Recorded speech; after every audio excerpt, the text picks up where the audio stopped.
마태복음 5장에서 우리는 바리새인과 서기관보다 더 나은 의가 무엇인가 함께 살펴보았습니다.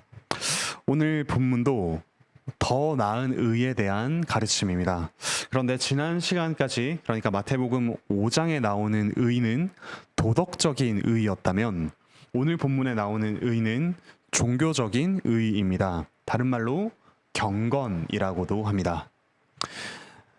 이 당시 유대인들이 이 경건에 아주 열심이었는데 그 대표적인 예 세 가지가 오늘 말씀에 나오는 구제, 기도, 금식이었습니다. 아마 여기 계신 여러분도 나름 어떤 이런 경건의 활동들을 하고 계실 겁니다. 월드비전이나 아니면 기아대책 이런 기구나 혹은 어떤 구제헌금을 통해서 구제를 하기도 하실 것입니다. 또 매일매일 혹은 적어도 일주일에 한 번 정도는 기도를 하고 계시죠.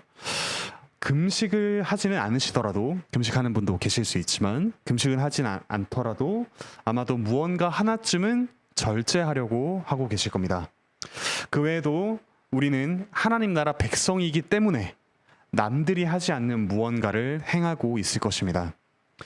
오늘 말씀을 통해 하나님 나라의 백성의 경건이 어떠해야 하는지 한번 생각해 봅시다. 세 가지로 말씀을 나누겠습니다. 첫 번째로 경건의 잘못된 방식, 두 번째 경건의 참된 방식, 마지막으로 이 경건의 근원입니다. 첫째, 경건의 잘못된 방식입니다. 우리는 경건을 행하면서 위선을 피해야 합니다. 경건의 잘못된 방식은 위선입니다.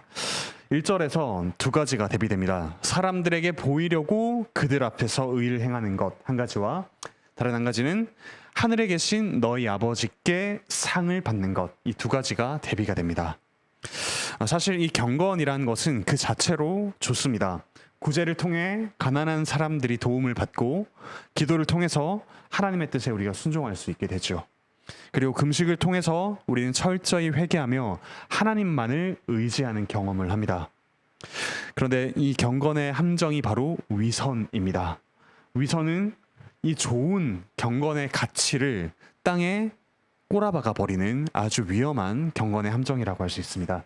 위선은 겉으로만 선한 채, 겉으로만 의로운 채 하는 것이죠.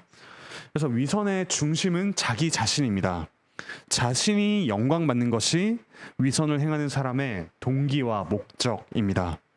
그래서 예수님께서는 그들은 자기 상을 이미 받았느니라 라고 하십니다. 여기서 받았다라고 번역된 말은 영수증까지 모두 받고 거래가 종료되었다. 더 이상 오고 가는 것이 없다라는 뜻입니다. 그들은 자기 영광 외에 더 이상 받을 것이 없습니다. 위선으로 경건을 행하는 사람은 어떻게 합니까? 2절에 나오듯이 나팔을 불며 구제한다라고 합니다. 실제로 구제할 때 어떤 나팔을 불었다기보다는 많은 사람이 보는 데서 공개적으로 구제를 했다는 뜻일 겁니다. 위선으로 기도하는 사람은 또 어떻습니까? 5절에 나오듯이 회당과 큰 거리 어귀에 서서 기도합니다. 사람들이 보고 들을 수 있게 기도를 하는 것이죠. 세 번째, 금식도 마찬가지입니다. 16절에 나오듯이 얼굴을 흉하게 한다라고 합니다.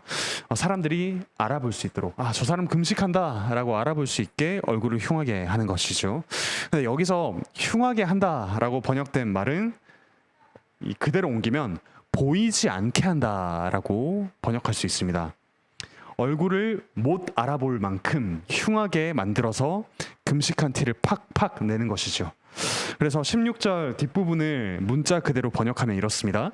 그들은 금식하는 것을 사람에게 보이려고 얼굴을 보이지 않게 한다. 아주 역설적인 이야기이죠. 이게 과학적인 사실인지는 모르겠지만 이런 이야기를 들어본 적이 있습니다. 세상에서 가장 고약한 냄새가 무엇일까? 라는 질문에 대한 답은 향수가 썩은 냄새다. 이렇게 답하는 것을 제가 들어본 적이 있습니다.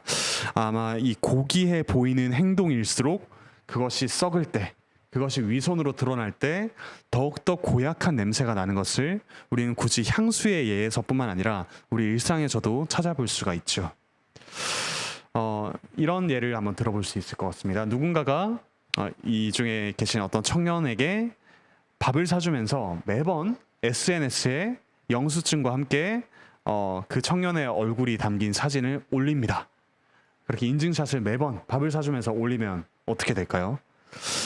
이런 그런 문구와 함께요. 오늘도 누구누구에게 얼마짜리 밥을 사주는 나. 이런 식으로 소위 해시태그를 달아서 문구를 올리면 어떤 생각이 들까요?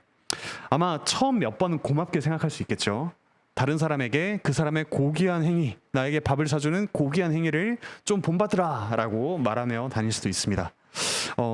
하지만 그 일이 계속 반복된다면 그 사람의 선행에 나 자신이 이용당한다라는 생각을 하게 될 겁니다. 고귀함은 역겨움으로 변하게 되죠. 이 구제뿐만 아니라 기도와 금식이라는 아주 고귀한 경건의 행위 역시 이런 위선이 작용할 때 아주 역겨운 일로 변하고 맙니다. 이처럼 위선은 자기 영광을 위해서 다른 사람 혹은 선행, 심지어 하나님마저도 이용하는 것입니다. 그래서 공개적으로 구제를 하는 사람은 사실 구제가 아니라 구걸을 하는 것이라고 할 수 있습니다. 사람들의 인정을 구걸하는 것이죠. 공개적으로 기도하는 사람은 하나님이 아니라 사실은 사람들에게 기도하는 것입니다. 제발 저를 알아주세요 라고 하는 기도 말이죠. 그리고 공개적으로 금식하는 사람은 금식이 아니라 과식을 하는 것입니다. 사람들의 인정을 개걸스럽게 먹는 것이 위선이 가득한 금식이라고 할 수 있죠. 이것이 바로 우리가 피해야 할 잘못된 경건의 방식입니다. 위선. 예수님께서는 하나님 나라의 백성이라면 이와는 달리 경건을 행해야 한다고 말씀하십니다. 그래서 두 번째 내용은 우리가 경건을 어떻게 행해야 하는가, 경건의 참된 방식입니다. 그것은 곧 은밀하게 경건을 행하는 것입니다. 이 두 번째 대지를 그래서 은밀하고 위대하게라는 영화 제목을 떠올리면서 들어보시면 좋겠습니다. 은밀하게라는 말은 사람들이 알지 못하게라는 뜻이죠. 3절, 4절에서 보시면 구제함을 은밀하게 하라고 하십니다. 떠벌리지 말라는 뜻입니다. 6절에서는 기도와 관련해서 골방에 들어가서 기도하라고 하십니다. 하나님께만 기도를 하라는 뜻이죠. 그리고 금식과 관련해서는 17절에서 머리에 기름을 바르고 얼굴을 씻고서 금식하라고 하십니다. 티를 내지 말고 평소처럼 얼굴을 못 알아보게 하는 것이 아니라 바로 나인 줄 바로 알아볼 수 있도록 일상을 살면서 금식을 하라는 뜻입니다. 자, 근데 이까지만 들으면 마치 예수님께서 경건 그 자체를 목적으로 삼아라 라고 하시는 것처럼 들릴 수도 있습니다. 다른 목적을 위해서가 아니라 경건 그 자체, 남을 의식하지 말고 경건에만 매진하라 라는 말씀처럼 들릴 수도 있죠. 그런데 예수님께서는 지금 이 말씀을 하시면서 도리어 누군가를 적극적으로 의식하면서 경건을 행하라고 가르쳐주고 계십니다. 경건 그 자체가 목적이 아니라 오히려 누군가를 적극적으로 의식하라고 하십니다. 4절을 보시면 구제를 할 때 은밀한 중에 보시는 너의 아버지를 의식해라고 하십니다. 그리고 6절을 보시면 기도할 때 은밀한 중에 계신 내 아버지께 기도해야 한다고 하시죠. 그리고 18절에서 금식할 때 은밀한 중에 계신 내 아버지께 보이게 하려 해야 한다고 하십니다. 은밀한 중에 계신 우리 아버지 하나님을 적극적으로 의식하며 경건을 행하라는 말씀이죠. 사실 이렇게 하나님을 의식해야 하는 이유는 두 가지가 있습니다. 첫 번째 이유는 우리가 선을 행할 때 혹은 선을 행하기 전후에 반드시 누군가를 의식하기 때문입니다. 다른 사람을 의식하지 않는다면 적어도 자기 자신은 의식을 합니다. 선을 행하는 나, 나에게 갚아줄 수 없는 저 사람에게도 베푸는 나, 기도하며 이 경건한 분위기를 풍기는 나, 먹을 것에 세상 욕망에 휘둘리지 않는 나. 하나님보다는 조금 못한 나님을 의식하게 되는 것이죠. 3절에는 예수님께서 하신 유명한 말이 나옵니다. 오른손이 하는 것을 왼손이 모르게 하여. 오른손이 하는 것을 왼손이 알면 어떻게 되죠? 오른손이 하는 것을 왼손이 알면 박수를 칩니다. 나를 향해 박수를 치는 것. 네. 이것이 사실 오른손이 하는 일을 왼손이 알 때 일어나는 일입니다. 경건한 자기 자신에게 치는 박수. 예수님께서는 이 경건을 행하는 자기 자신조차 의식하지 말라고 이야기를 하십니다. 은밀한 자기 도취는 노골적인 생색보다 훨씬 더 우리의 인격을 좀먹는 악이라고 할 수가 있겠습니다. 그런데 예수님께서 하나님 아버지를 의식하라는 두 번째 이유가 더욱더 중요합니다. 그것은 하늘에 계신 우리 아버지께서 우리의 경건을 보시고 상을 주시기 때문입니다. 하나님을 의식하는 것은 생색을 내는 것이나 자기 도취에 빠지는 것과는 비교할 수 없이 더욱더 좋은 것이고 또 경건을 잘 행할 수 있는 힘이 된다는 뜻이죠. 네, 여기서 하나님 아버지께서 주시는 상이란 어떤 것일까요? 산상수훈이 하나님 나라 백성의 윤리라는 점에서 이 경건에 대한 상 역시 하나님 나라라고 생각할 수 있습니다. 다만 이 하나님 나라는 단순히 죽어서 가는 어떤 천국이 아니라 지금 여기서 이루어지는 하나님 나라라고 이해해야 합니다. 네, 여기서 구제, 기도, 금식을 하면서 우리가 하나님께 상으로 받는 그 하나님 나라는 어떤 것일까요? 그것은 바로 구제, 기도, 금식, 이 경건의 목적 자체가 온전하게 이루어지는 것입니다. 우리가 이 경건을 통해서 받는 하나님 나라, 누리는 하나님 나라는 이 경건의 목적 자체가 온전하게 이루어지는 것입니다. 구제를 통해서 상대방의 생존권을 보장하고 존엄을 회복시켜주는 일, 그것이 온전하게 일어나고 있다는 것을 우리에게 보여주시죠. 또 하나님 아버지를 의식하면서 구제할수록 우리를 구제하시는, 우리를 먹이시는 하나님의 은혜를 지금 여기서 경험하게 됩니다. 아무것도 가진 것 없는 우리를 입히시고 보호하시는 그 하나님의 은혜를 누리면서 우리도 그 은혜를 전하며 살아갈 수 있게 됩니다.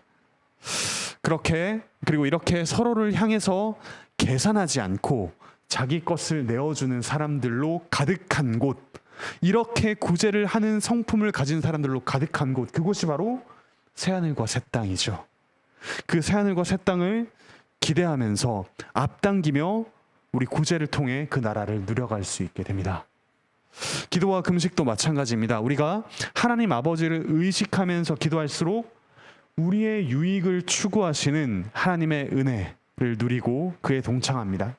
그리고 그렇게 금식할수록 우리를 먹이실 뿐만 아니라 우리를 용서하시는 하나님의 은혜를 누리고 또 거기에 동참합니다. 우리에게 만족을 주시는 하나님의 은혜를 앞당겨 누립니다. 이렇게 하나님을 의식할 때 우리의 은밀한 경건은 위대한 결과를 낳습니다. 위대하신 하나님께서 우리의 은밀한 경건을 통해 하나님 나라를 여기서 위대하게 이루어 가시기 때문이죠. 그래서 사랑하는 형제자매 여러분, 여러분은 소위 하나님을 위해 하는 일들, 경건을 어떤 방식으로 행하고 계십니까? 우리 중에는 공동체에 누구도 소외받지 않게 지체들을 섬기려던 그런 분들이 있습니다. 기꺼이 지갑을 열어서 누군가의 밥을 사주려는 분들도 계시죠. 그리고 각 부서를 섬기는 헬퍼, 회장, 총무분도 계십니다. 개인 경건 생활을 꾸준하게 이어가고 계신 분도 계시죠. 교회 밖에서도 하나님 나라 백성답게 살기 위해서 남이 맡길 그렇게 꺼려하는 일까지도 나서서 하는 이들도 있을 것입니다. 참 귀합니다. 그런데 우리는 그 일들을 과연 어떤 방식으로 행하고 있을까요? 누군가 알아차리도록 공개적으로 그것을 어느 정도 드러내고 있진 않을까요? 혹은 은밀하게 하더라도 누군가는 나의 선행을 알아주기를 은근하게 바라는 마음으로 그걸 알아주지 않으면 괜히 섭섭함을 느끼고 그런 마음으로 혹은 이런 선을 행하고 있진 않을까요? 그러면서 나와 같은 이런 정도의 선행을 행하지 않는 사람들, 경건 생활을 꾸준히 하지 않는 사람들에 대해서 은밀하게 우월감을 느끼고 있진 않을까요? 오늘 예수님께서 우리에게 주신 말씀대로 다른 사람들을 의식하지 맙시다. 은밀한 중에 계신 우리 하나님 아버지를 적극적으로 의식하면서 우리의 경건을 행합시다. 예수님께서 다시 오실 때 하나님 나라는 모두가 알아볼 수 있게 공개적으로 임합니다. 하지만 그 전까지 하나님 나라는 우리의 은밀한 경건을 통해서 은밀하게 그러나 위대하게 이루어집니다. 한 가지 짚고 넘어가야 할 점이 있습니다. 오늘 말씀과 또 앞에 나오는 5장 16절 말씀이 뭔가 충돌하는 것 같다라는 생각이 들 수 있습니다. 5장 16절 제가 읽어드리겠습니다. 너희 빛이 사람 앞에 비치게 하여 그들로 너희 착한 행실을 보고 하늘에 계신 너희 아버지께 영광을 돌리게 하라. 그러니까 공개적으로 이 선을 드러내라라는 말씀이죠. 그런데 오늘 말씀은 은밀하게 의를 행하라는 말씀입니다. 여기에 대해서 이제 어떤 신학자가 아주 재치 있는 답을 내어놓았습니다. 이런 답입니다. 한번 들어보십시오.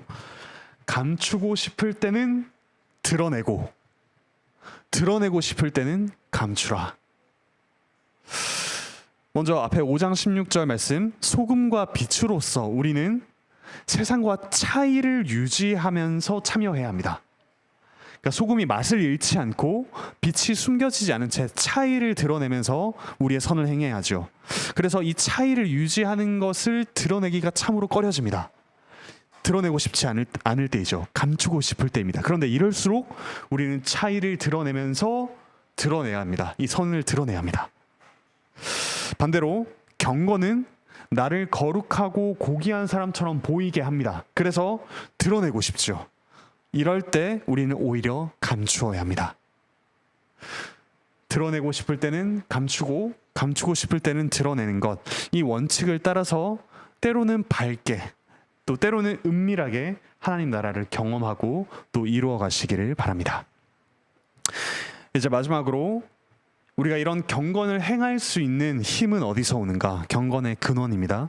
경건의 근원은 은밀하고 위대하신 그리스도에게서 옵니다. 참된 경건을 오늘처럼 가르쳐 주신 분이 바로 그처럼 경건하게 사시면서 우리가 경건하게 살아갈 수 있는 길을 열어주셨습니다. 먼저 그리스도께서 우리를 어떻게 구제하셨는가 한번 생각해 봅시다. 이 세상에 태어날 때 우리는 사실 구제를 받을 수밖에 없는 존재로 태어났습니다. 그저 우는 것밖에 할 수 없는 벌거벗고 나약하며 가난한 존재로 이 땅에 왔습니다. 우리는 스스로 있는 자가 될 수 없는 피조물입니다. 우리는 그리스도께 그리고 아무것도 갚아드릴 수 없는 자들입니다. 오히려 그분을 끊임없이 이용하려고만 하죠. 그리스도는 우리의 경건을 치장하는 액세서리가 되기도 하십니다. 하지만 그리스도 안에서 하나님의 구제가 온전하게 드러납니다.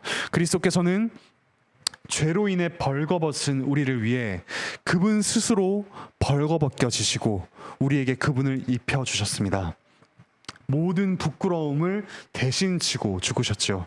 그리고 우리에게 가장 빛나는 옷인 그분 자신을 입혀주셨습니다. 고린도후서 8장 9절 말씀 같이 한번 읽어보실까요? 고린도후서 8장 9절입니다. 그리스도께서 우리를 위해 행하신 구제가 잘 담겨 있습니다. 고린도후서 8장 9절 함께 읽겠습니다. 시작. 우리 주 예수 그리스도의 은혜를 너희가 알거니와 부요하신 이로써 너희를 위하여 가난하게 되심은 그의 가난함으로 말미암아 너희를 부요하게 하려 하심이라. 그리스도께서 우리에게 자기 자신을 내어주셨습니다. 그러므로 그리스도를 가진 우리는 이제 참으로 부요한 자가 되었습니다. 이 땅에 어떤 것도 우리의 삶을 최종적으로 결정할 수 없다는 사실을 고백하면서 우리는 이제 그 고백대로 살아갈 수 있게 되었습니다.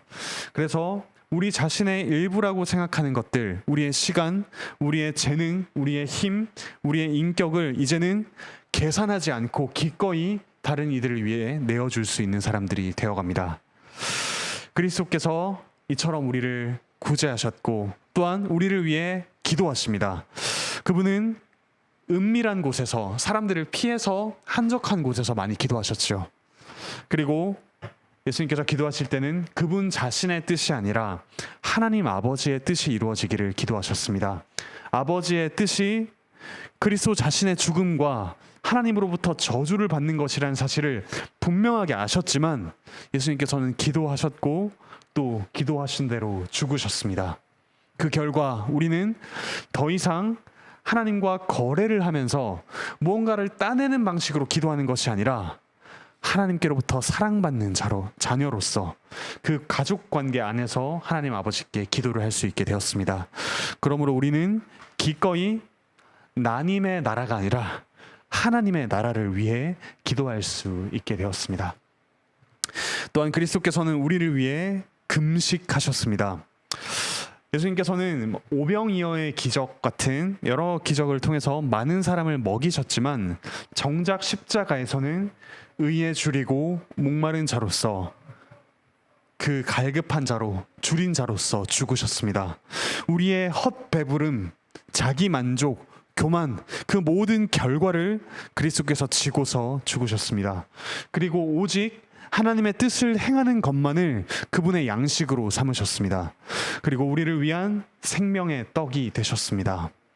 우리가 그리스도를 영접할 때, 그리고 우리가 그리스도 안에 있을 때 우리는 참으로 만족할 수 있는 사람들이 됩니다.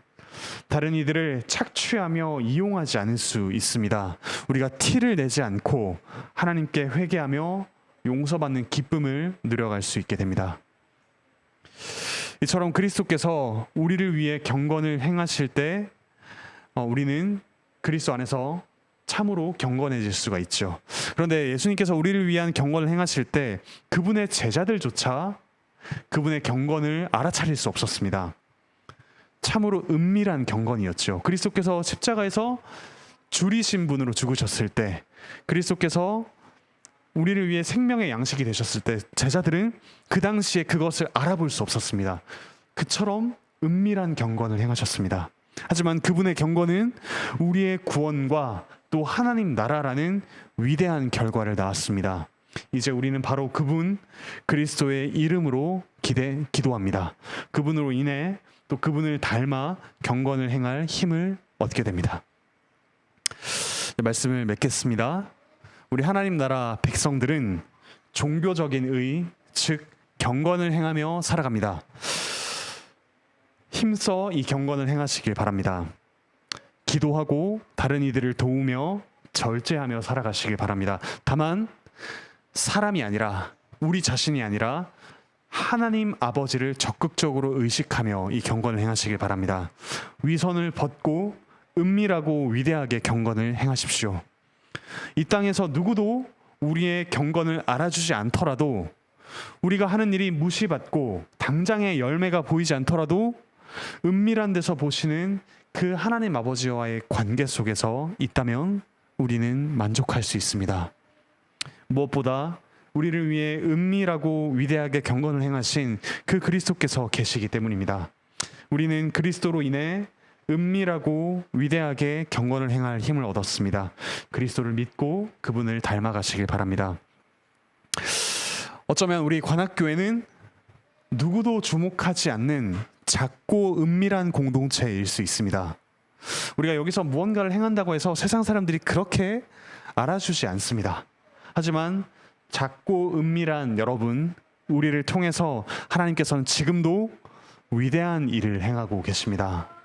그리고 우리가 행한 것보다 더욱더 큰 칭찬과 위로와 사랑을 주십니다. 우리 마지막으로 마태복음 25장 말씀을 읽고 계속해서 기도하시면 좋겠습니다. 마태복음 25장 34절부터 36절 그리고 마지막으로 40절 같이 읽겠습니다. 마태복음 25장 34절부터 36절 그리고 40절입니다. 34절에 36절, 40절 같이 읽겠습니다. 시작. 그때의 임금이 그 오른편에 있는 자들에게 이르시되 내 아버지께 복 받을 자들이여 나와 창세로부터 너희를 위하여 예비된 나라를 상속받으라. 내가 줄일 때에 너희가 먹을 것을 주었고 목마를 때에 마시게 하였고 나그네 되었을 때에 영접하였고 헐벗었을 때에 옷을 입혔고 병들었을 때에 돌보았고 옥에 갇혔을 때에 와서 보았느니라. 40절입니다. 임금이 대답하여 이르시되 내가 진실로 너희에게 이르노니 너희가 여기 내 형제 중에 지극히 작은 자 하나에게 한 것이 곧 내게 한 것이니라 하시고. 아멘. 우리가 경건을 행하는 자기 자신조차 제가 언제 그랬습니까? 라고 알아차릴 수 없을 정도의 경건. 그런데 하나님께서는 그것을 모두 아시고 우리에게 이와 같은 최종적인 상까지 예비해 놓으셨습니다. 그 하나님을 바라보시며 오늘도 또 우리 평생에 이 경건을 행하시는 은밀하고 위대한 우리 모든 형제자매 되시기를 바라고 축복합니다.